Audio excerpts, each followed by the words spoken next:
संभोग से समाधि की ओर 13वां प्रवचन, नारी और क्रांति। मेरे प्रिय आत्मन, मनुष्यों में ही स्त्री और पुरुष नहीं होते, पशुओं में भी, पक्षियों में भी। लेकिन एक और नई बात आपसे कहना चाहता हूँ, देशों में भी स्त्री और पुरुष देश होते हैं। भारत एक स्त्री देश है और स्त्री देश रहा है। भारत की पूरी मनस्थिति स्त्रीण है। ठीक उसके उल्टे जर्मनी या अमेरिका जैसे देशों को पुरुष देश कहा जा सकता है। भारत की पूरी आत्मा नारी है और इसलिए ही भारत कभी भी आक्रामक नहीं हो पाया, पूरे इतिहास में आक्रामक नहीं बन पाया। इसलिए भारत में हिंसा का कोई प्रभाव पैदा नहीं हो सका। भारत की पूरे विचार की कथा अहिंसा की कथा है। भारत के पूरे इतिहास को देखें तो बहुत आश्चर्यजनक घटना मालूम पड़ी थी। दुनिया का कोई भी देश उस अर्थों में स्त्रीण या नारी नहीं है जिस अर्थों में भारत है। यही भारत का दुर्भाग्य भी सिद्ध हुआ, क्योंकि सारा जगत पुरुषों का, सारा जगत पुरुष व्रतियों का, सारा जगत आक्रामक, सारा जगत हिंसात्मक। भारत अकेला आक्रामक नहीं, हिंसात्मक नहीं। तो भारत के पिछले 3000 वर्ष का इतिहास दुख, परेशानी और कष्ट का इतिहास रहा है। लेकिन यही तथ्य आने वाले भविष्य में सौभाग्य का कारण भी बन सकता है, क्योंकि जिन देशों ने पुरुष के प्रभाव में विकास किया वे अपनी मरण घड़ी के निकट पहुंच गए हैं। पुरुष का चित्त आक्रमण का चित्त है, अग्रेशन का। पुरुष का चित्त हिंसा का चित्त है, वायलेंस का। पुरुष के जिन देशों में ये पुरुष चित्त के अनुकूल विकास किया, वे सारे धीरे धीरे युद्धों में गुजरकर अंतिम युद्ध टोटल वॉर के करीब पहुंच गए हैं। अब कोई परिणति मालूम नहीं होती, सिवाय इसके कि या तो वे टकराए और टूट जाए, नष्ट हो जाए। तो उनके साथ पुरुष ने जो सभ्यता खड़ी की आज तक, वह सारी की सारी नष्ट हो जाए। या दूसरा उपाय यह है कि इतिहास का चक्र घूमे और पुरुष की सभ्यता की कथा बंद हो और एक नया अध्याय शुरू हो, जो अध्याय स्त्री की सभ्यता का अध्याय होगा। इसे थोड़ा समझ लेना जरूरी है।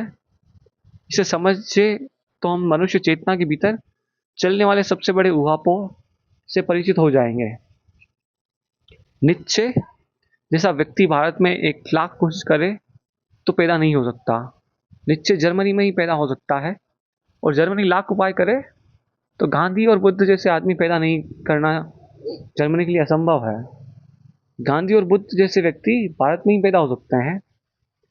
यह पैदा हो जाना आकस्मिक नहीं है, वह एक्सीडेंटल नहीं है। कोई व्यक्ति पैदा होता है, कोई विचारधारा पैदा होती है, पूरे देश के प्राणों के हजारों वर्षों के मंथन का परिणाम होता है।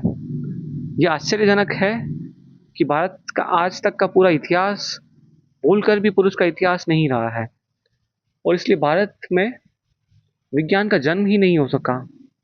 विज्ञान एक पुरुष कर्म है। विज्ञान का अर्थ है प्रकृति पर विजय। विज्ञान का अर्थ है जो चारों तरफ फैला हुआ जगत है उसको जीना है। पुरुष का मन जीत में बहुत आतुर है। भारत ने प्रकृति को जीतने की कोई कोशिश नहीं की है। असल में भारत ने कभी भी किसी को जीतने की कोशिश नहीं की है। जीतने की धारणा भारत के चित्त में बहुत गहरे नहीं जा सकी।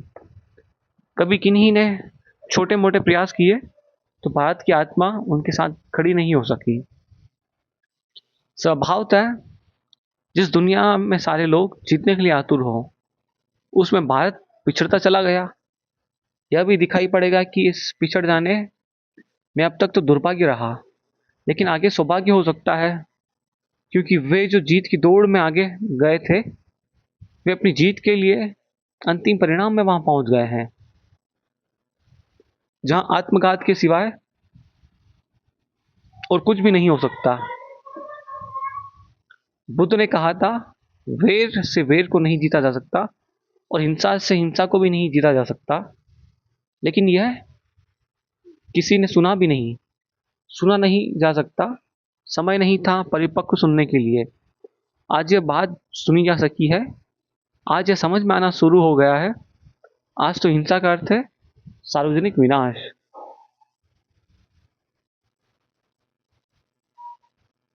पिछले महायुद्ध में हिरोशिमा और नागासाकी पर जो एटम बम गिराया गया था, उस समय विचारशील लोगों ने सोचा था इससे खतरनाक अस्त्र अब पैदा नहीं हो सकता। लेकिन 20 ही वर्षों में उन विचारशीलों को पता चला कि आज हिरोशिमा और नागासाकी में गिराए गए एटम बमों तो बच्चों के खिलौने मालूम पड़ते हैं। इतने 20 वर्षों में हमने बड़े अस्त्र पैदा कर दिए। एक दर्जन बम 40,000 वर्ग मील में किसी तरह के जीवन को नहीं बचने देगा। और आज पृथ्वी पर 50,000 दर्जन बम तैयार हैं। ये 50,000 दर्जन बम जरूरत से ज़्यादा है, सरप्लस हैं। अगर हम पूरी पृथ्वी को भी नष्ट करना चाहें तो थोड़े से बम से काम हो जाएगा, इतनों की जरूरत नहीं पड़ेगी। लेकिन राजनीतिज्ञ बहुत होशियार हैं। वे सोचते हैं कोई भूल चूक ना हो जाए, इसलिए पूरा और पूरा जरूरत से ज़्यादा इंतजाम कर लेना उचित है। 50,000 दर्जन बम इस तरह की 7 पृथ्वियों को नष्ट करने के लिए काफ़ी है। यह पृथ्वी बहुत छोटी है। या हम ऐसा समझ सकते हैं कि वे मनुष्य जाति की कुल संख्या 3.5 अरब पश्चिम अरब लोगों को मारने के लिए हमने इंतजाम कर लिया है। या हम ऐसा भी समझ सकते हैं कि अगर एक आदमी को 7 बार मारना पड़े तो हमारे पास सुविधा और व्यवस्था है। हालांकि आदमी एक ही बार में मर जाता है, दोबारा मारने की जरूरत नहीं पड़ती है। लेकिन भूल चूक ना हो, इसलिए इंतजाम कर लेना ठीक है, उचित और ज़रूरी है। एक एक आदमी को 7 बार नहीं मारने के इंतजाम का अर्थ क्या है, प्रयोजन क्या है? ये क्या पागल दौड़ है? क्या मनुष्य जाति का मन विक्षिप्त हो गया है? मनुष्य जाति का मन निश्चित विक्षिप्त हो गया है, क्योंकि मनुष्य जाति का पूरा अब तक का विकास अकेले पुरुष का विकास है। पुरुष आधा है मनुष्य जाति का, आधी स्त्री का उस विकास में कोई भी हाथ नहीं है। इसलिए संतुलन खो गया है, बैलेंस खो गया है। यह दुनिया करीब करीब ऐसी है जैसे दुनिया में स्त्रियां बिल्कुल ना हो, सिर्फ पुरुष ही पुरुष रह जाए तो वो देश पागल हो जाएगा। ठीक इससे उल्टा भी हो जाएगा। अगर किसी देश में सिर्फ स्त्रियां ही स्त्रियां हो और पुरुष ना हो तो भी वह देश पागल हो जाएगा। स्त्री और पुरुष परिपूरक हैं, वे दोनों साथ हैं तभी पूरे हैं। लेकिन सभ्यता के मामले में जो सभ्यता आज तक निर्मित हुई है वह अकेले पुरुष की सभ्यता है। उसमें स्त्री का कोई योगदान नहीं है, स्त्री से कोई मांग भी नहीं की गई, स्त्री ने आगे बढ़कर योगदान किया भी नहीं। यह पुरुष की सभ्यता पागल होने के करीब आ गई है। एक छोटी सी कहानी से मैं समझाने की कोशिश करूं जो मुझे बहुत प्रीति कर रही है।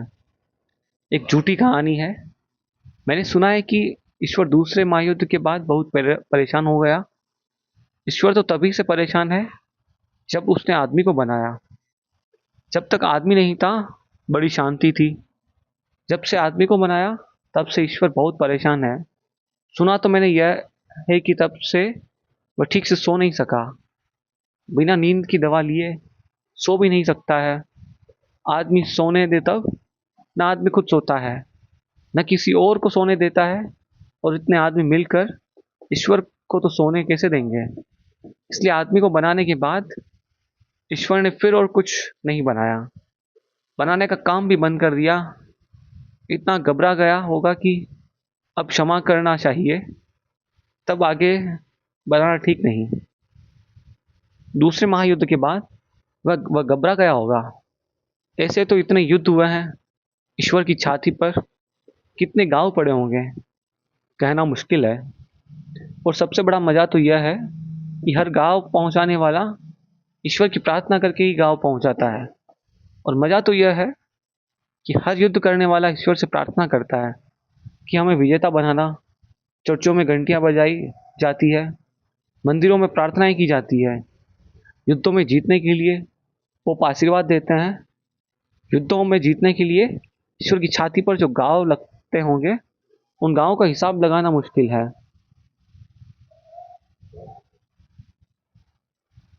3,000 साल के इतिहास में 15,000 युद्ध हुए हैं। और आगे का पीछे का इतिहास तो पता नहीं है। हम ये मान नहीं सकते कि उसके पहले आदमी नहीं लड़ा रहा होगा, लड़ता ही रहा होगा। जब 3000 वर्षों में 15,000 युद्ध करता है, आदमी प्रतिवर्ष 5 युद्ध करता है, तो ऐसा मानना मुश्किल है कि उसके पहले वह शांत रहा होगा। इतना ही है कि उसके पहले का इतिहास हमें ज्ञात नहीं। दूसरे महायुद्ध के बाद तो ईश्वर बहुत घबरा गया, क्योंकि पहले महायुद्ध में 3.5 करोड़ लोगों की हत्या हुई थी और दूसरे महायुद्ध में 7.5 करोड़ लोग तक पहुंच गई। क्या हो गया आदमी को? दुनिया के 3 करोड़ प्रतिनिधियों को अपने पास बुलाया, रूस को, अमेरिका को, ब्रिटेन को, और उनसे पूछा कि मैं तुम्हें वरदान देना चाहता हूँ, तुम एक एक वरदान मांग लो ताकि ये दुनिया की पागल की दौड़ बंद हो जाए, युद्ध बंद हो जाए, आदमी बच सके। और फिर यह तो ठीक भी है, अगर आदमी यह तय करता हो कि हमें मरना है तो मर जाए, लेकिन अपने साथ सारे जीवन को नष्ट करने का तो कोई हक मनुष्य को नहीं है। मैं तुमसे प्रार्थना करता हूँ। ईश्वर से हमेशा प्रार्थना की गई, लेकिन समय बदल गया। कभी नाव नदी पर होती, कभी नदी नाव पर हो जाती। ईश्वर ने हाथ जोड़कर घुटने टेक दिए उन तीनों के सामने कि हम प्रार्थना करते हैं, एक एक वरदान मांग लो, तुम जो भी चाहते हो पूरा कर दूं।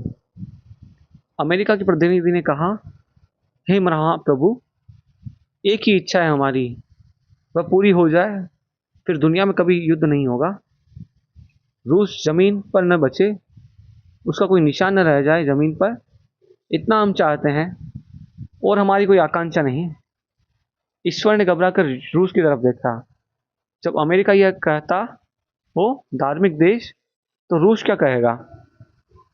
रूस ने कहा, महाशय, या तो हो सकता है, कहाँ हो कामरेड, क्षमा करें, पहले तो मैं विश्वास नहीं करता कि आप हैं कैपिटल पढ़ी है, कार्ल मार्क्स की कम्युनिस्ट मैनिफेस्टो पढ़ा है, एंजल और मार्क्स का कितने ज़माने पहले खबर कर दी इन्होंने भगवान नहीं है।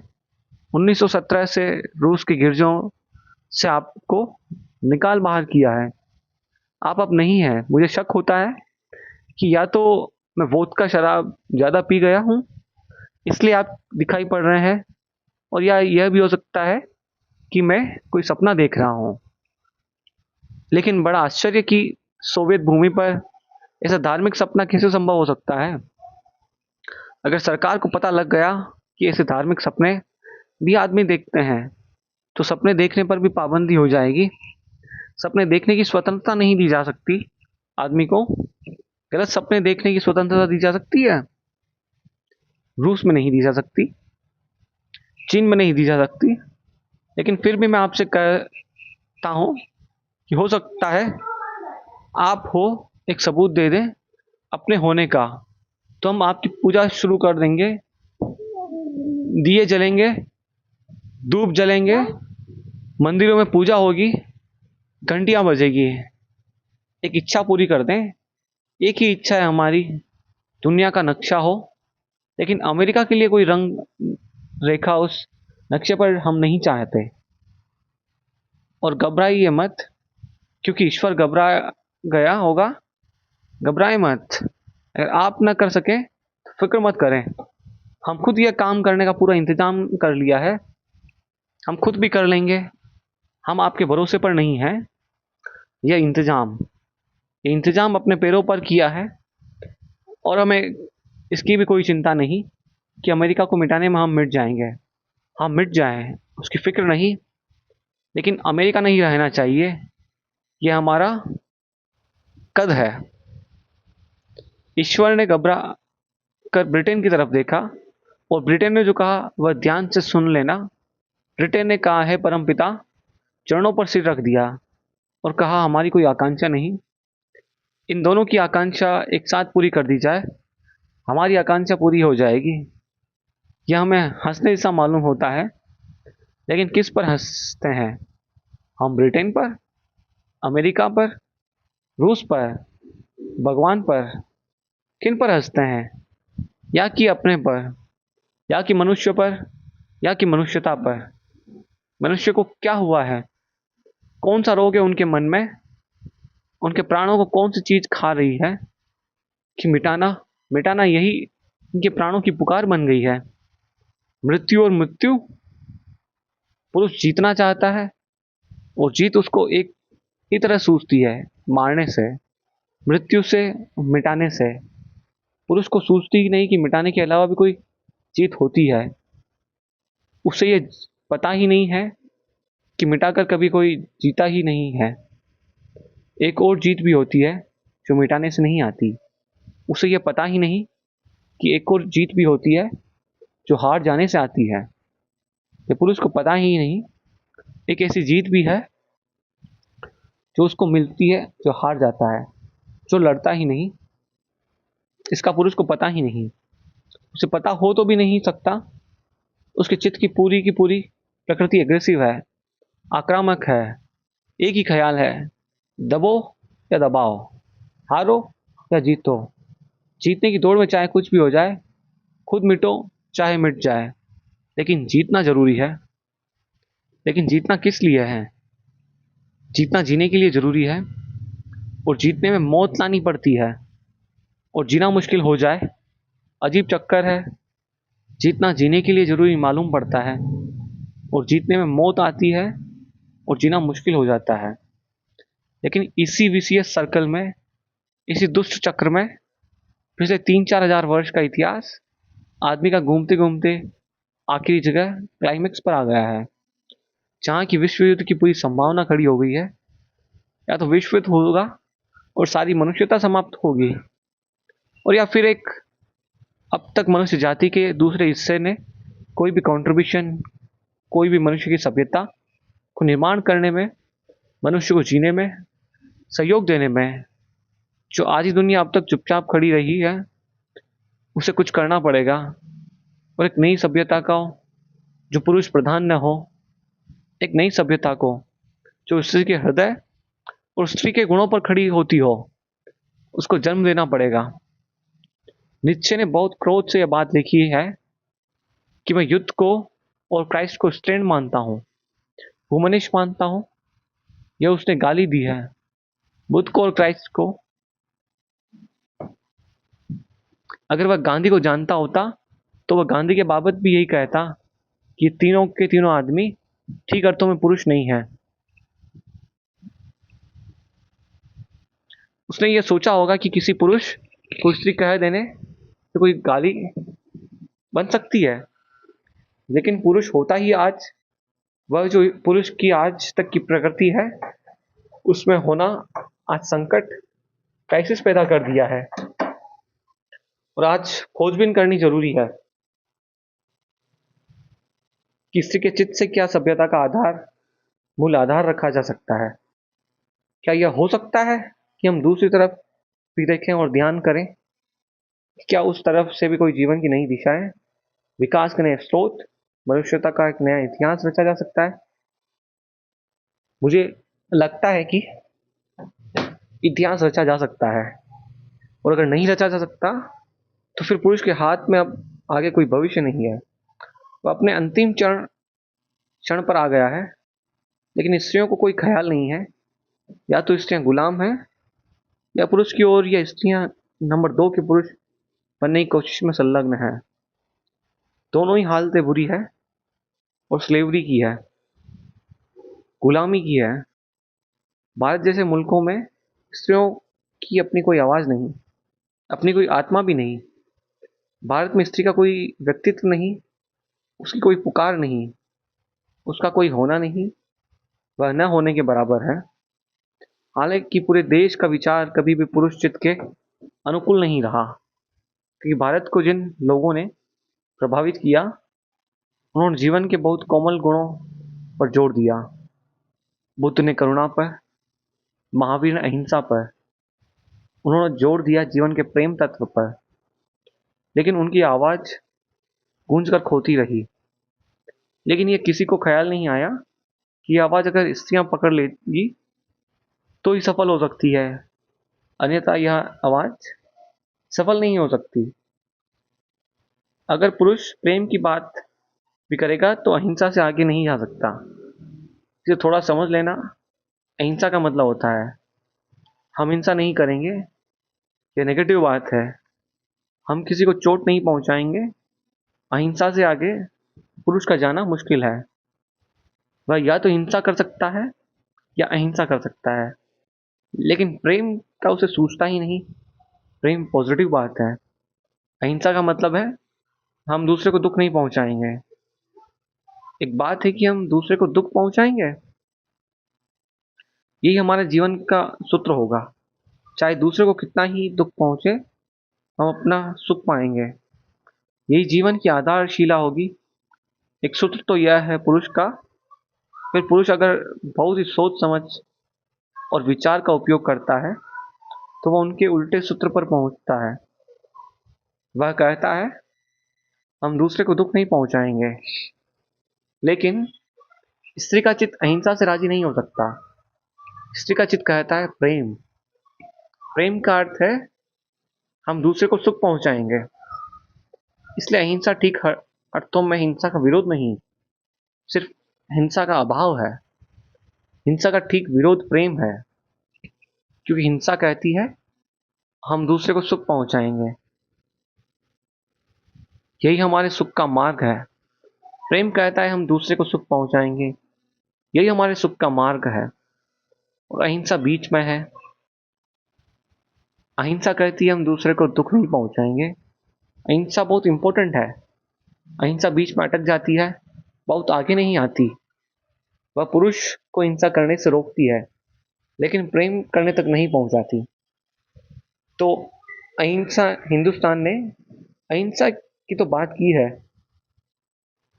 लेकिन चूंकि पुरुषों ने बात की थी, वह भी बहुत थी कि वे अहिंसा तक की बात कर सके।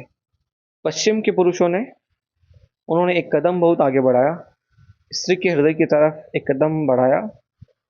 लेकिन आखिर पुरुष कितने दूर जा सकते हैं। वह बात अहिंसा पर आकर अटक गई।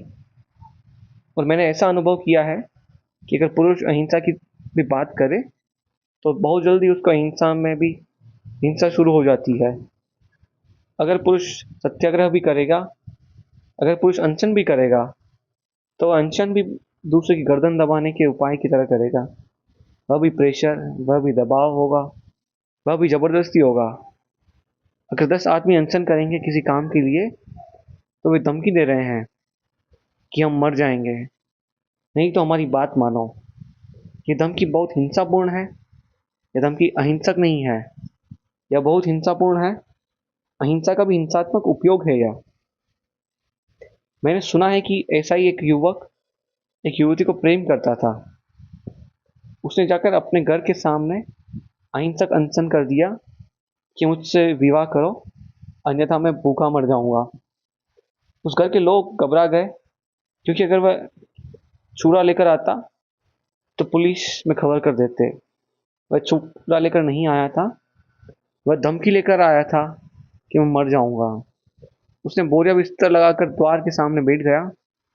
गांव में उसका प्रचार करने वाले लोग मिल गए। बेवकूफ़ों का प्रचार करने वालों की कोई कमी नहीं है। उन्होंने आकर गांव भर में खबर फैला दी, एक अहिंसक आंदोलन हो रहा है। एक युवक ने अपने प्राण बाजी पर लगा दिए हैं। सारे गांव की सहानुभूति उस युवक के साथ होने लगी। जो भी मरता हो उसके साथ सहानुभूति स्वाभाविक हो जाती है। घर के लोग बहुत घबरा गए। उन्होंने कहा हम क्या करें, यह तो बड़ी मुसीबत हो गई। तो घर के लोगों को किसी परिचित ने सलाह दी कि गांव में एक और भी अहिंसक सत्याग्रह करने वाला अनुभवी व्यक्ति है, तुम जाकर उससे पूछो। उन्होंने सलाह दी कि उन्होंने कहा घबराओ मत, हर चीज का उपाय है।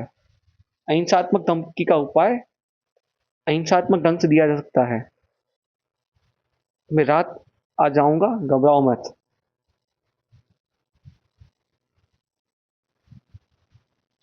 वह रात एक बूढ़ी औरत को लेकर वहां पहुंच गया, और उस बूढ़ी औरत ने आकर अपना बिस्तर लगा दिया और उस युवक से कहा कि मेरे हृदय में तेरे लिए भारी प्रेम का उदय हुआ है। मैं मर जाऊंगी अगर तूने मुझसे विवाह नहीं किया। मैं अनशन शुरू करती हूँ, यह आमरण अनशन है। उस युवक ने सुना और अपना पेटी बिस्तर लेकर वह रात भाग गया। स्वाभाविक है, इस देश में यह हो रहा है। अहिंसा के नाम पर यही हो रहा है। हर आदमी अहिंसा के नाम पर हिंसा की धमकी देता है। आंध्र को अलग करो, नहीं तो आमरण अनशन करके मर जाएंगे। पंजाब को अलग करो, नहीं तो यह हो जाएगा। कोई भी आदमी धमकी दे रहा है।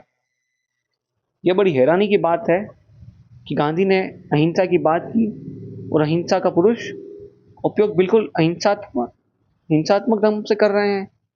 किसी को कल्पना भी नहीं हो सकती कि पुरुष का मन ऐसा है कि उसके हाथ में जो भी हथियार आ जाएगा, चाहे तलवार हो चाहे सत्याग्रह, वह दोनों का उपयोग हिंसात्मक ढंग से करेगा। पुरुष के चित्त की बनावट आक्रामक है, हिंसात्मक है, और अब तक क्योंकि सारी प्रकृति संस्कृति उसके आधार पर निर्मित हुई है, इसलिए सारी संस्कृति हिंसात्मक है। क्या यह नहीं हो सकता है कि स्त्री के हृदय की आवाज को भी इस संस्कृति के निर्माण में पत्थर बनाया जाए? लेकिन स्त्री तो चुपचाप है। या तो वह गुलाम है, जैसा मैंने कहा, या वह पुरुष होने की दौड़ में है। पूरब की स्त्री गुलाम है। उसने कभी यह घोषणा ही नहीं की कि मेरे पास आत्मा भी है।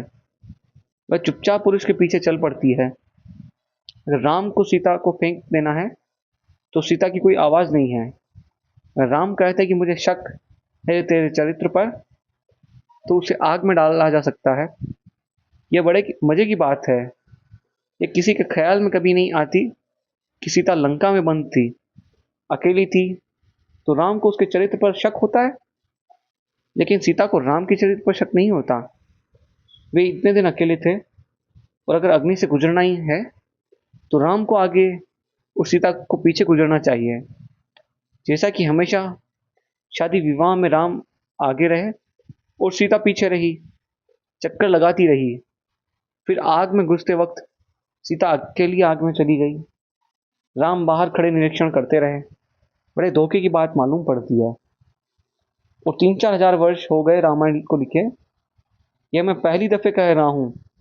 यह बात कभी नहीं उठाई गई कि राम की अग्नि परीक्षा क्यों नहीं होती। नहीं, पुरुष का तो सवाल ही नहीं है होता। ये सब सवाल स्त्री के लिए है। स्त्री की कोई आत्मा नहीं है, उसकी कोई आवाज़ नहीं। फिर यह अग्नि परीक्षा से गुजरी हुई स्त्री भी एक दिन दूध में से मक्खी की तरफ फेंक दी गई, तो भी कोई आवाज़ नहीं है। कोई आवाज़ नहीं है। और हिंदुस्तान भर की स्त्रियां राम की मर्यादा पुरुषोत्तम कही जाने वाली चली जाएगी। मंदिर में जाकर दिया घुमाती रहेगी और पूजा प्रार्थना करती रहेगी। राम की पूजा स्त्रियां करती रहेगी, तो फिर स्त्रियों के पास कोई आत्मा नहीं है, कोई सोच विचार नहीं है। सारे हिंदुस्तान की स्त्रियों को कहना था कहीं बहिष्कार हो गया राम का। कितने ही ऊंचे आदमी रहे होंगे, लेकिन बात खत्म हो गई। स्त्रियों के साथ सारी भारी अपमान हो गया, भारी असम्मान हो गया। लेकिन राम को स्त्रियों ही जिंदा रखे। राम बहुत प्यारे आदमी है, बहुत अद्भुत आदमी है। लेकिन राम को भी यह ख्याल पैदा नहीं होता कि वे स्त्री के साथ क्या कर रहे हैं। वह हमारी कल्पना में नहीं है, वह हमारे ख्याल में नहीं है। युधिष्ठिर जैसा आदमी द्रौपदी को जुए में दांव पर लगा देता है, फिर भी कोई यह नहीं कहता कि हम युधिष्ठिर को धर्मराज नहीं कहेंगे। कोई यह नहीं कहता, बल्कि कोई कहेगा तो हम कहेंगे अधार्मिक आदमी है, नास्तिक आदमी है, इसकी बात मत सुनो। लेकिन स्त्री को जुए पर दाव पर लगाया जा सकता है, क्योंकि भारत में तो स्त्री संपदा है, संपत्ति है। हम भारत से कहते ही रहे हैं स्त्री संपत्ति है। शब्द भी उपयोग कहते हैं स्त्री संपत्ति। और स्त्री तो पति को स्वामी कहते हैं। स्वामी का मतलब आप समझते हैं क्या होता है। अगर हिंदुस्तान की स्त्री में थोड़ी भी अकल होगी तो एक एक शब्दकोश से स्वामी को निकाल कर बाहर कर देना चाहिए। कोई पुरुष किसी स्त्री का स्वामी नहीं हो सकता। स्वामी का क्या मतलब होता है? स्त्री दस्तखत करती है अपनी चिट्ठी में, आपकी दासी, और पतिदेव बहुत प्रसन्न होकर पढ़ते हैं, बड़े आनंदित होते हैं कि बड़े प्रेम की बात लिखी है। लेकिन इसका पता हे कि स्वामी और दास में कभी प्रेम नहीं हो सकता। कैसे प्रेम हो सकता है? प्रेम की संभावना समान तल पर हो सकती है। स्वामी और दास में क्या प्रेम हो सकता है? इसलिए हिंदुस्तान में प्रेम की संभावना ही समाप्त हो गई है। हिंदुस्तान में स्त्री पुरुष एक साथ रह रहे हैं और साथ रहने को प्रेम समझ रहे हैं। वह प्रेम नहीं है। हिंदुस्तान में प्रेम का सरासर धोखा है। साथ रहना भर प्रेम नहीं है। किसी तरह कलह करके 24 घंटे गुजार देना प्रेम नहीं है। जिंदगी गुजार देनी प्रेम नहीं है। प्रेम की पुलक है। प्रेम की प्रार्थना और है। प्रेम की सुगंध और है। प्रेम का संगीत और है। लेकिन वह कहीं भी नहीं है। असल में गुलाम में और दास में मालिक में और स्वामी में कोई प्रेम नहीं हो सकता। लेकिन हमारे ख्याल में नहीं है। यह बात कि पूरब की स्त्री ने, विशेषकर भारत की स्त्री ने, अपनी आत्मा का अधिकार ही स्वीकार नहीं किया है। आत्मा की आवाज भी नहीं दी है। उसने हिम्मत भी नहीं जुटाई है कि वह कह सके मैं भी हूं। अरे स्त्री को शादी कर ले जाते हैं एक सज्जन। अगर उनका नाम कृष्णचंद्र मेहता है तो उनकी पत्नी मिसेज कृष्णचंद्र मेहता हो जाती है। लेकिन कभी उससे उल्टा देखा है कि इंदुमती मेहता को एक सज्जन प्रेम करके विवाह कर लाए, उनका नाम मिस्टर इंदुमती मेहता हो जाए? वह नहीं हो सकता। लेकिन क्यों नहीं हो सकता? नहीं, वह नहीं हो सकता है क्योंकि हमारी एक सिर्फ व्यवहार की बात नहीं है। उसके पीछे पूरा हमारे जीवन को देखना डंग छिपा हुआ है।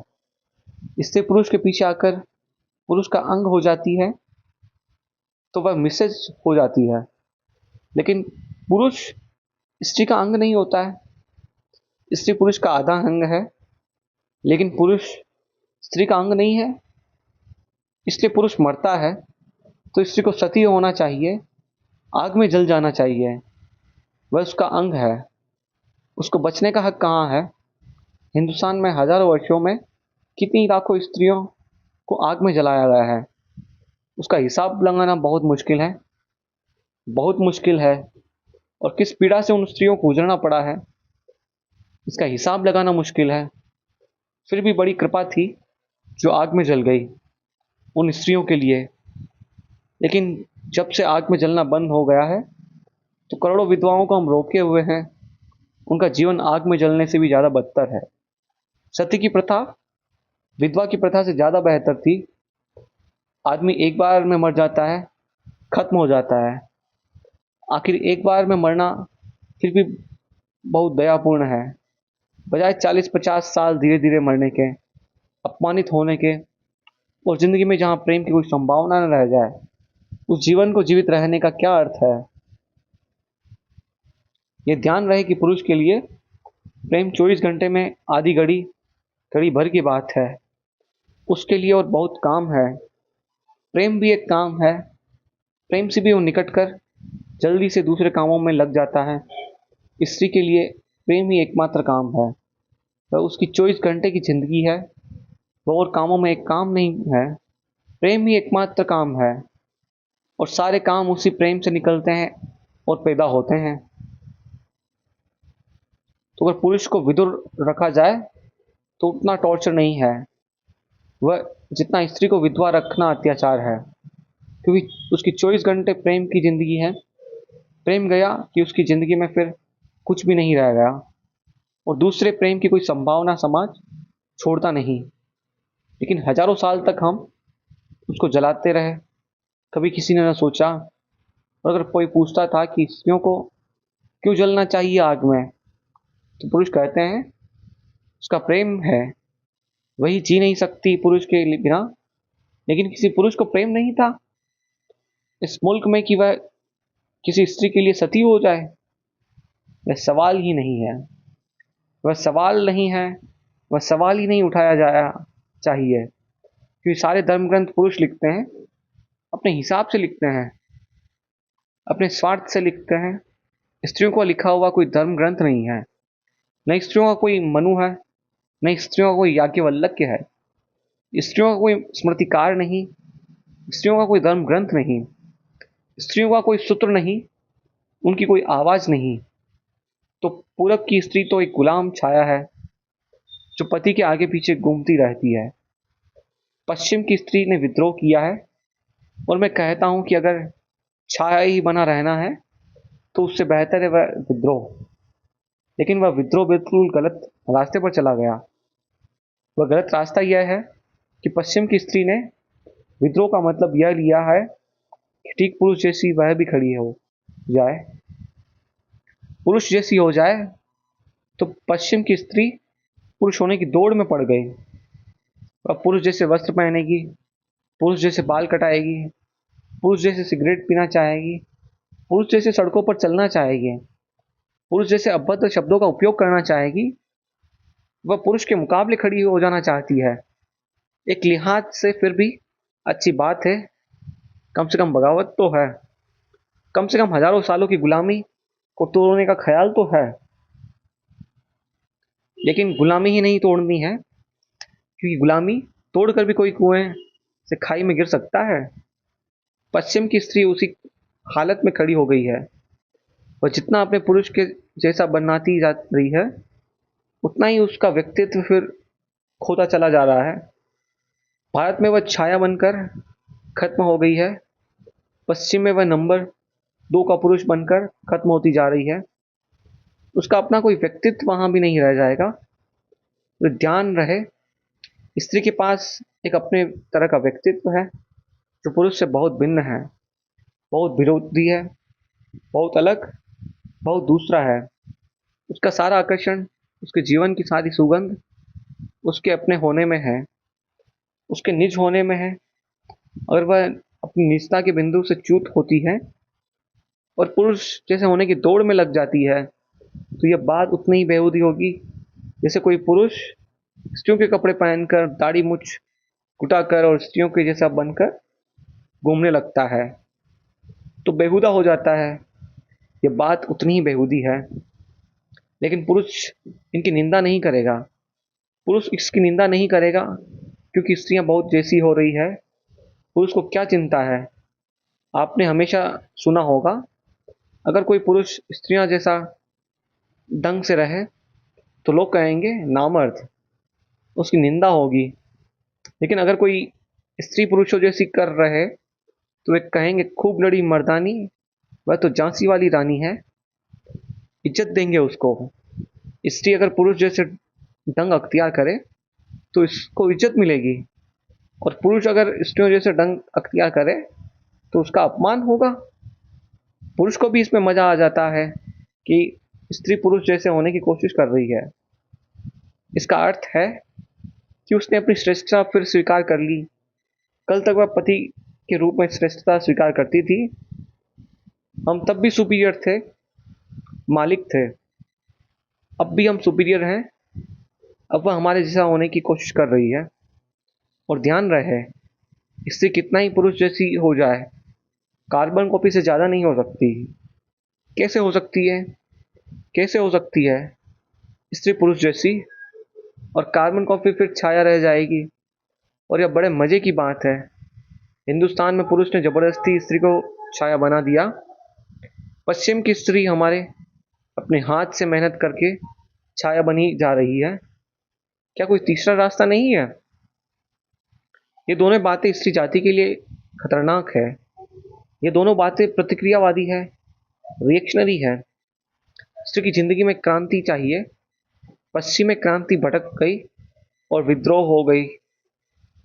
क्रांति विद्रोह क्रांति नहीं है, बगावत क्रांति नहीं है।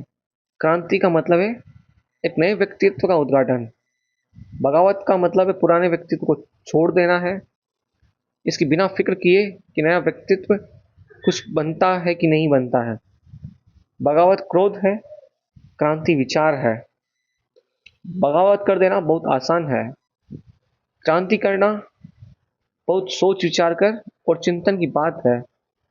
भारत की स्त्री को भी पश्चिम की स्त्री की दौड़ पकड़ेगी, क्योंकि भारत के पुरुष को पश्चिम के पुरुष की दौड़ पकड़ी, उसी के पीछे स्त्री भी जाएगी।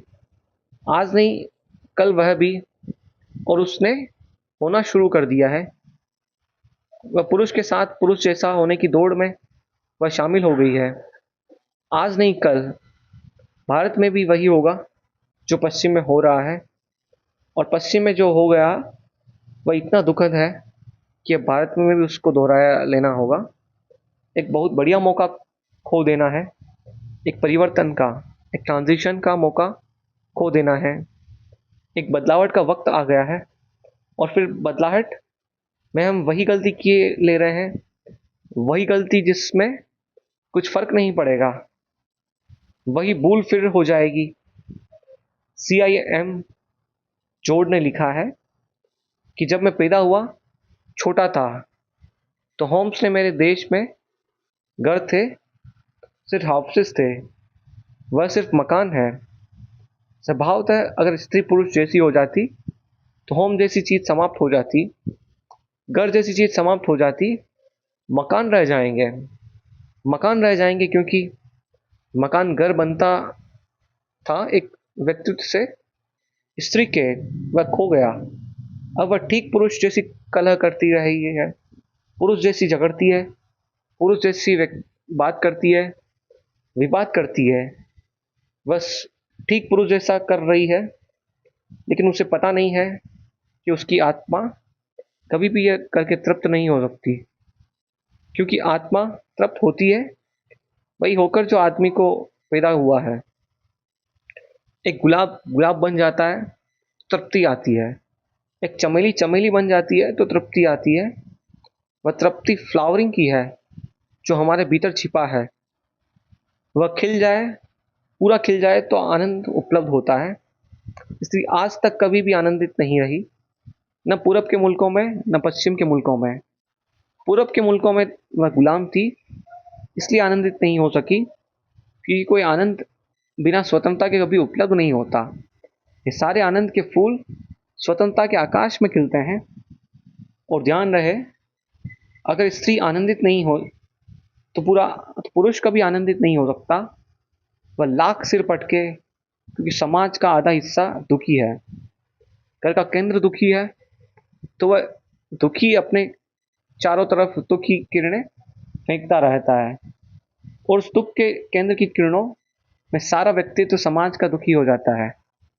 और मैं आपसे कहना चाहता हूँ, जितना दुख होता है उतनी हिंसा शुरू हो जाती है। क्यों? क्योंकि दुखी आदमी दूसरे को दुखी करने में आतुर हो जाता है। दुखी आदमी फिर किसी को सुखी नहीं देखना चाहता।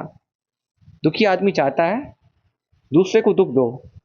दुखी आदमी का एक ही सुख होता है, दूसरे को दुख देने का सुख। स्त्री के दुख ने सारे जीवन को दुख की छाया से भर दिया है। स्त्री आनंदित हो सकती है मुक्त होकर, लेकिन पुरुष होकर नहीं। मुक्त हो जाए और पुरुष जैसी होने लगे फिर दुखी हो जाएगी। आज पश्चिम की स्त्री कोई सुखी नहीं है, वह फिर उसने नए दुख खोज लिए हैं, फिर नए दुखों में उसने अपने व्यक्तित्व को कस लिया है। फिर समाज वहाँ एक नए तनाव में बढ़ता चला जाएगा। क्या किया जा सकता है? कौन सी क्रांति? मैं एक तीसरा सुझाव देना चाहता हूँ, वह यह है कि एक वक्त है इस मुल्क के सामने बदलाहट का एक समय है। अब स्त्री की गुलामी ज़्यादा दिन नहीं चलेगी। हालांकि स्त्री की अभी कोई इच्छा नहीं है बहुत की गुलामी टूट जाए, और पुरुष को चाहेगा क्यों? लेकिन सारी दुनिया की हवाएं धक्के दे रही है और गुलामी टूट रही है। भारत की स्त्रियां यह न सोच सके कि उनके कुछ करने की गुलामी टूट रही है। भारत बहुत अजीब देश है। सारी दुनिया की हवाएं बदली। 1947 में हम आज़ाद हो गए। हमने समझा कि हमने आज़ादी ले ली। वह हमने आज़ादी ले नहीं, वह दुनिया की हवाएं बदली। दुनिया का पूरा मौसम बदला। दुनिया में एक परिवर्तन का वक्त आया। आज़ादी हमें मिली। हिंदुस्तान के किसी नेता को पता भी नहीं था कि 1947 मिल सकती है। कल्पना भी नहीं थी। आंदोलन तो हमारा 42 में ख़त्म हो गया था। बड़ा भारी आंदोलन था, 7 दिन में ख़त्म हो गया था। ऐसी महान क्रांति दुनिया में कभी नहीं हुई थी। बस 7 दिन में ख़त्म हो गया। उसके बाद में हम ठंडे पड़ चुके थे। अब 20 साल तक कोई दोबारा जाने को जेल में राजी भी नहीं था। अचानक आज़ादी आ गई तो हमने कहा कि हमने आज़ादी ले ली। ठीक वैसे ही भारत की स्त्री की आज़ादी भी आ रही है। यह भूल में मत पड़ना कि वह आज़ादी ले रही है। और ध्यान रहे, जो आज़ादी आती है उस आज़ादी में और जो आज़ादी ली जाती है उस आज़ादी में ज़मीन आसमान का फ़र्क होता है। जो आज़ादी मिलती है वह मुर्दा होती है, वह कभी जिंदा नहीं हो सकती। भीख रहती है और आज़ादी भी भीख में मिल सकती है। इसलिए इस मुल्क की जो आज़ादी मिली वह मुर्दा आज़ादी है, बिल्कुल डेड।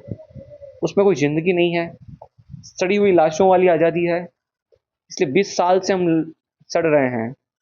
उस आज़ादी से कोई पुलक नहीं आई जीवन में, न कोई नृत्य आया, न कोई खुशी आई, न कोई उत्साह आया, न कुछ ऐसा हुआ कि हम बदल दें अब ज़िंदगी को, हज़ारों साल के सिलसिले तोड़ दें, नया मुल्क बनाएं, नया आदमी पैदा करें। वह कुछ भी पैदा नहीं हुआ, बस इतना हुआ कि हमने झंडा बदल दिया, दूसरा झंडा फहरा दिया, नेता बदल दिए। हालांकि शरीर बदला नेताओं का, उनकी बुद्धि वही रही जो पिछले नेताओं की थी, जो पिछले हुकूमत करने वालों की थी। बुद्धि वही की वही रही। कपड़े बदल गए, वे शेरवानी पहन कर खड़े हो गए। हमको लगा कि सब भारतीय हो गए। ठीक वैसी आज़ादी स्त्रियों के मामले में घटित हो रही है। नहीं, ये ठीक नहीं हो रहा है। हिंदुस्तान की नारी को, हिंदुस्तान की स्त्री को आज़ादी लेनी है, क्योंकि मूल्य आज़ादी मिलने का नहीं है, वह जो लेने की प्रक्रिया है उसी में आत्मा पैदा होती है। उसको ठीक से समझ लेना चाहिए। वह जो लेने की प्रक्रिया है, वह जो जद्दोजहद है, वह जो संघर्ष है, वह जो स्ट्रगल है, उस स्ट्रगल में लेने की आत्मा पैदा होती है। आज़ादी मिलने से आत्मा पैदा नहीं होती। आज़ादी लेने की प्रक्रिया में से गुजरना ही आत्मा का, आज़ाद आत्मा का पैदा हो जाना है। आज़ादी उसका परिणाम है। आज़ादी के परिणाम में आत्मा कभी पैदा नहीं होती। आत्मा पैदा हो जाए तो आज़ादी आती है। लेकिन भारत की स्त्री के साथ भी वही हो रहा है। आज़ादी उस पर आ रही है, थोपी जा रही है। वह बेमन से उसको स्वीकार करती चली जा रही है और धीरे धीरे पश्चिम की हवाएं उसको पश्चिम की तरह ले जाएगी और एक मौका चूक जाएगा। इस मौके को मैं बहुत क्रांति का अवसर कहता हूँ। भारत की स्त्री को कहना चाह रहे यह है कि पहले तो उसे स्पष्ट रूप से यह समझ लेना है कि पुरुष के व्यक्तित्व की शोध और खोज खत्म हो गई है। पुरुष ने जो मार्ग पकड़ा था 5-6 हजार वर्षों में, वह डेड एंड पर आ गया है और उसका कोई रास्ता नहीं है। स्त्री को पहली दफे यह सोचना है कि क्या स्त्री भी एक नई संस्कृति को जन्म देने के आधार पर रख रही है। कोई संस्कृति जहाँ बुद्ध और मूसा न हो,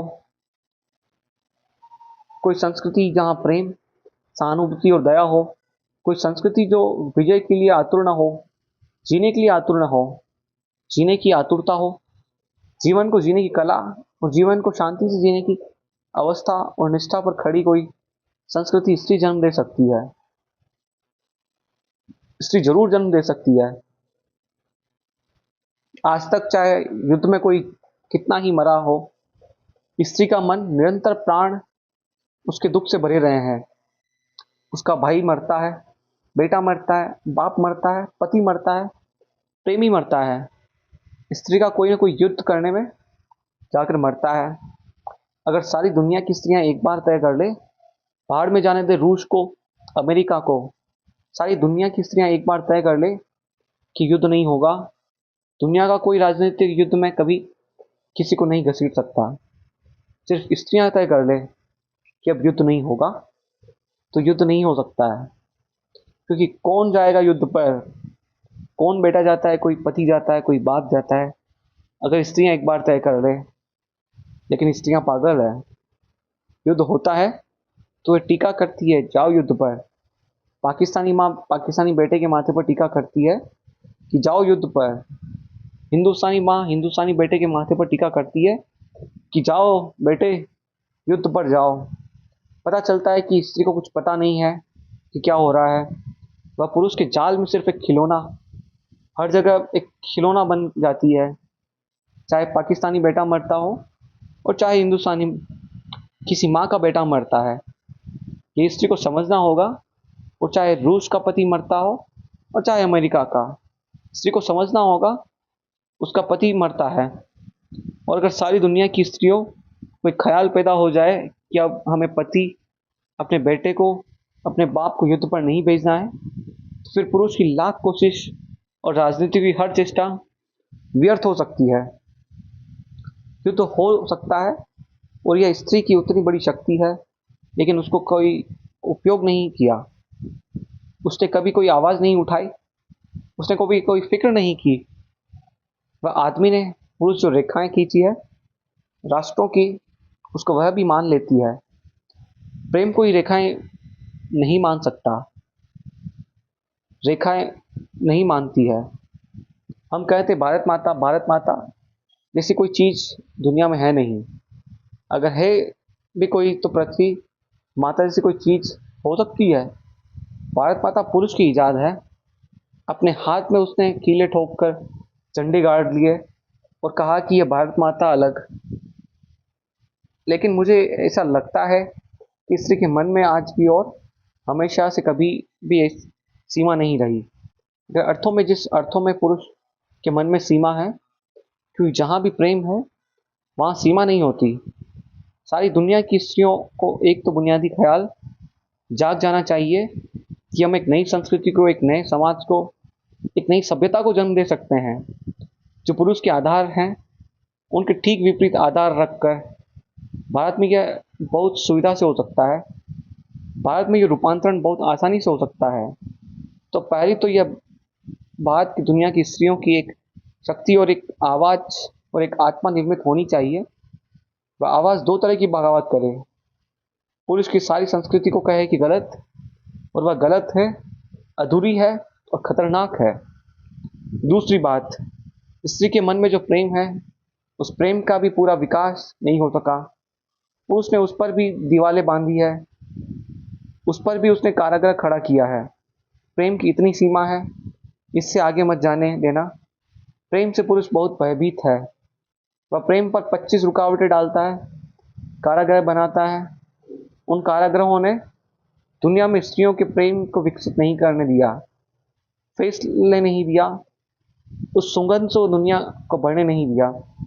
स्त्री को उस तरफ भी बगावत करनी जरूरी है कि वह कहे कि प्रेम पर सीमाएं हम तोड़ेंगे। प्रेम की कोई सीमा नहीं है और प्रेम की अपनी पवित्रता है। सारी सीमाएं उस पवित्रता को नष्ट करती है और गंदा करती है। उस सीमा को फैलाना है, उसकी सीमा बढ़नी चाहिए, फैलनी चाहिए। और अगर वह फैलती है तो उसे पजेसिव पुरुष की एक प्रवृत्ति है पजेस करने की। कभी आपने ख्याल किया कि पुरुष की सारी प्रवृत्ति इकट्ठा करो, मालिक बन जाओ। स्त्री की सारी प्रवृत्ति है दे दो, मालकियत छोड़ दो, किसी को दे दो। स्त्री का सारा आनंद दे देने में है और पुरुष का सारा आनंद कब्जा कर लेने में है। यह कब्जा करने वाला पुरुष ये दुनिया में युद्ध का कारण बन गया है। अगर दुनिया में हमें एक गैर युद्ध वाली दुनिया बनानी हो तो ध्यान रखना पड़ेगा, इकट्ठा कर लेना, पजेस कर लेना, मालिक बन जाना, इसकी प्रवृत्ति की जगह देने में ही हिम्मत जुटानी पड़ेगी। मैंने सुना है, एक छोटा सा गीत रविंद्रनाथ ने लिखा है और मुझे ये बहुत प्रतिकर लग कर वह कहानी जो उस गीत में उन्होंने गाई है। गाया है कि एक भिखारी एक दिन सुबह अपने घर से बाहर निकला। त्योहार का दिन है, आज गांव में बहुत भिक्षा मिलने की संभावना है। वह अपनी झोली में थोड़े से दाने डालकर चावल के बाहर आया। चावल के दाने उसने डाल दिए और अपनी झोली में, क्योंकि झोली अगर भरी दिखाई पड़े देने वाले को आसानी होती है, उसे लगता है कि किसी और ने भी दिया है। सब भिखारी अपने हाथ में पैसे घर से लेकर निकलते हैं ताकि देने वाले को संकोच मालूम न पड़े कि नहीं दिया तो अपमानित हो जाऊंगा और लोग दे चुके हैं। आपकी दया काम नहीं करती भिखारी को देने में, आपका अहंकार काम करता है और लोग दे चुके हैं, अब मैं कैसे न दूं। वह डाल कर निकला है थोड़े से दाने। थोड़े से दाने उसने डाल रखे हैं चावल के। बाहर निकला है, सूरज निकलने के करीब है, रास्ता सोया है। अभी लोग जाग रहे हैं। देखा है उसने, राजा का रथ आ रहा है, स्वर्ण रथ, सूरज की रोशनी में चमकता हुआ। उसने कहा, धन्य भाग्य मेरे, भगवान को धन्यवाद। आज तक कभी राजा से भिक्षा नहीं मांग पाया, क्योंकि द्वारपाल बाहर से ही लौटा देता है। आज तो रास्ता रोक कर खड़ा हो जाऊंगा। आज तो झोली फैला दूंगा और कहूंगा, महाराज, पहली दफे भिक्षा मांगता हूँ। फिर सम्राट तो भिक्षा देंगे, तो वह कोई ऐसी भिक्षा तो न होगी। जन्म जन्म के लिए मेरे दुख पूरे हो जाएंगे। वह कल्पनाओं में खड़ा हो गया। रथ आ गया। वह भिखारी अपनी झोली खोले, उससे पहले ही राजा नीचे उतर कर आया। राजा को देखकर भिखारी घबरा गया और राजा ने अपनी झोली, अपना वस्त्र उस भिखारी के सामने कर दिया। तब तो वह बहुत घबरा गया। उसने कहा, आप और झोली फैलाते हैं? राजा ने कहा, ज्योतिषियों ने कहा है कि देश पर हमले का डर है। अगर मैं जाकर आज राह पर भीख मांग लूं तो देश बच सकता है। तो पहला आदमी जो मुझे मिला, उसी से भीख मांगनी है। तुम ही पहले आदमी हो, कृपा करो, कुछ दान दे दो, राष्ट्र बच जाएगा। उस भिखारी के तो प्राण निकल गए। उसने हमेशा मांगा था, दिया तो कभी नहीं था। देने की उसे कोई कल्पना ही नहीं थी। कैसे दिया जाता है, उसका कोई अनुभव न था। सब मांगता था, बस मांगता था। और देने की बात आई तो उसके प्राण तो रुक ही गए, मिलने का तो सपना गिर ही गया। और देने की उल्टी बात, उसने झोली में हाथ डाला, मुट्ठी पर दाने हैं वहां, भरता है मुट्ठी, छोड़ देता है। हिम्मत नहीं होती कि दे दे। राजा ने कहा, कुछ तो दे दो, देश का ख्याल करो। ऐसा मत करना कि मना कर दो, अन्यथा बहुत हानि हो जाएगी। बामुश्किल बहुत कठिनाई से एक दाना और उसने निकाला और राजा के वस्त्र में डाल दिया। राजा रथ पर बैठा, रथ चल गया। धूल उड़ती रह गई और साथ में तुक रह गया कि एक दाना अपने हाथ से आज देना पड़ा है। भिखारी का मन देने का नहीं होता। दिन भर भीख मांगी, बहुत भीख मिली, लेकिन चित्त में यह दुख वही रह गया कि एक दाने का जो दे दिया था। कितना ही मिल जाए आदमी को, जो मिल जाता है उसका धन्यवाद नहीं होता। जो नहीं मिल पाया, जो छूट गया, जो नहीं है उसके पास, उसकी पीड़ा होती है। लोटा सांझ दुखी, इतना कभी नहीं मिला था। झोला लाकर पटका, पत्नी नाचने लगी। कहा, इतनी मिल गई भीख? उसने कहा, नाच मत पागल, तुझे पता नहीं एक दाना कम है जो अपने पास हो सकता था। फिर झोली खोली, सारे दाने गिर पड़े। फिर वो भिखारी छाती पीट कर रोने लगा। अब तक तो सिर्फ उदास था, अब रोने लगा। देखा कि दानों की ऊपर की कतार में, उस भीड़ में, उस ढेर में एक दाना सोने का सा हो गया। तब वह चिल्ला चिल्ला कर रोने लगा कि मैं अक्सर चूक गया, बड़ी भूल हो गई। मैं सब दाने दे देता तो वह सब सोने के हो जाते। लेकिन कहाँ खोजूं उस राजा को, कहाँ जाऊं, कहाँ वह रथ मिलेगा, कहाँ राजा द्वार पर हाथ फैलाएगा। बड़ी मुश्किल हो गई। अब क्या होगा? वह तड़पने लगा। उसकी पत्नी ने कहा, तुझे पता नहीं, तुझे आज तक पता नहीं शायद कि जो हम देते हैं वही स्वर्ण का हो जाता है। जो हम इकट्ठा कर लेते हैं वह सदा मिट्टी का हो जाता है। जो जानते हैं वे गवाही देंगे इस बात की कि जो दिया है वही स्वर्ण का हो गया है। मृत्यु के क्षण में आदमी को पता चलता है, जो रोक लिया था वह पत्थर की तरह छाती पर बैठ गया है। जो दिया था, जो बांट दिया था, वह हल्का कर गया है, वह पंख बन गया है, वह स्वर्ण हो गया है, वह दूर की यात्रा पर मार्ग बन गया है। लेकिन स्त्री का पूरा व्यक्तित्व देने का व्यक्तित्व है। और अब तक हमने जो दुनिया बनाई है वह लेने वाली व्यक्तित्व की है।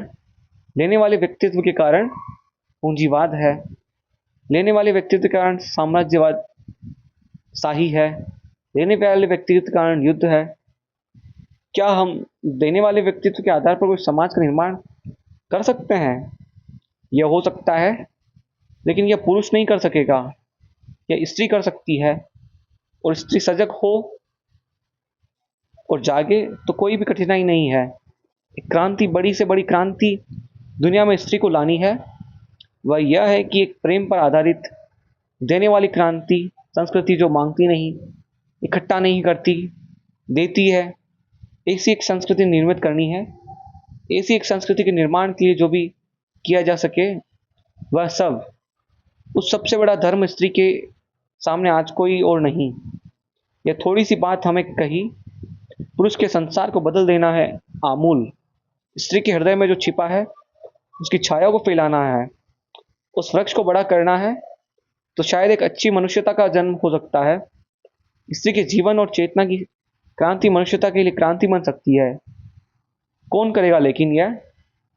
स्त्रियां न सोचती, न विचारती। स्त्रियां न इकट्ठी है, न उनकी कोई सामाजिक आवाज है, न उनकी कोई आत्मा है। शायद पुरानी पीढ़ी न कर सकेगी, लेकिन नई पीढ़ी की लड़कियां कुछ अगर हिम्मत जुटाएगी और सिर्फ पुरुष होने की नकल और बेवकूफ़ी न पड़ेगी, तो ये क्रांति निश्चित हो सकती है। उनकी तरफ बहुत आशा से भरकर देखा जा सकता है। मेरी ये बातें इतने प्रेम और शांति से सुनी, उससे मैं बहुत अनुग्रहित हूँ। और अंत में सबके भीतर बैठे परमात्मा को प्रणाम करता हूँ। मेरा प्रणाम स्वीकार करें। धन्यवाद।